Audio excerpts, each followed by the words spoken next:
Well, we went for the old TBI port job. Special thanks to harristuning.com, who's got the ultimate TBI mods, and thirdgen.org, ultimate TBI 2. They had some great instructions in there on how to do it. I don't know if you can see in the pictures. I'm putting a picture in the front of the video also, but you can see how big the ridges are right here and stuff. So here's our after. You see, nice and flat, no ridges. Kind of radiused it through there, left these because the injector housing is going to be here. I don't think they're going to make any difference there. Just knocked all that down and then did the old port job on the butterfly rod also. If you can see that, take a look. Be real careful doing that. You can see I had a little boo-boo right there, but nothing that's going to affect anything, just hitting the butterflies. I think I got them fairly even. Kind of hard to tell, but took a while. So the process I did on it, a lot of people talked about doing a Dremel. What I ended up doing was I knocked down the high spots with the good old-fashioned Wen grinder. So I went through, kind of knocked down the high spots, trying to be real careful not to hit anything.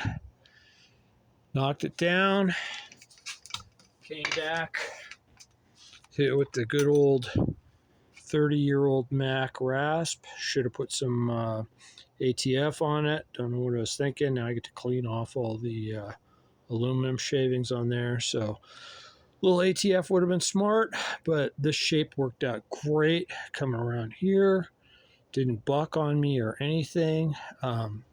So I really liked that. And then for the finish job, I bought a set of these abrasive sanding porting cartridges from good old Harbor, 62395. I guess they come in 80 and 100 grit. The instructions aren't that good, as usual. So what I'm guessing is this was the 80 and this was the 100. So what I did was came back in, smoothed it all out with the 80, tried to smooth these a little bit. Not the world-renowned porter of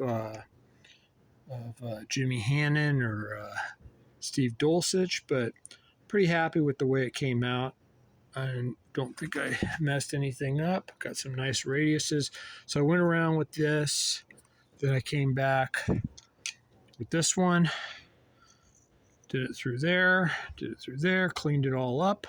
Could probably come back in with some really fine sandpaper and polish it, but really don't think it's necessary. I think it's going to flow what it's going to flow. These TBIs aren't known for flowing a ton.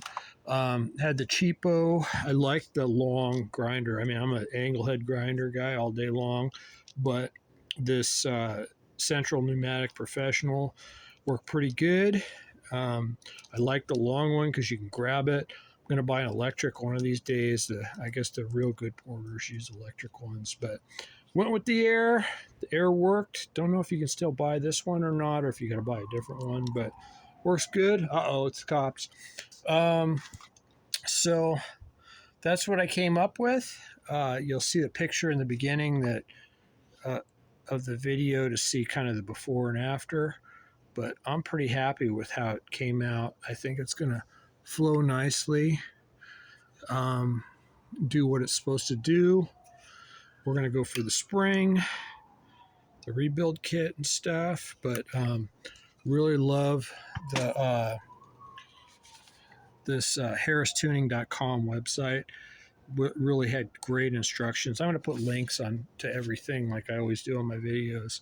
But that's what I got. Hoping it makes we've got picked up a motor at the wrecker. So I'm actually going to be doing a wrecker toolkit video here pretty soon too.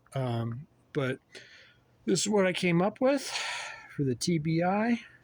Hope it helps people, kind of gives them an idea, real time, what it looks like when you're done, what tools I use to do it. So like and subscribe.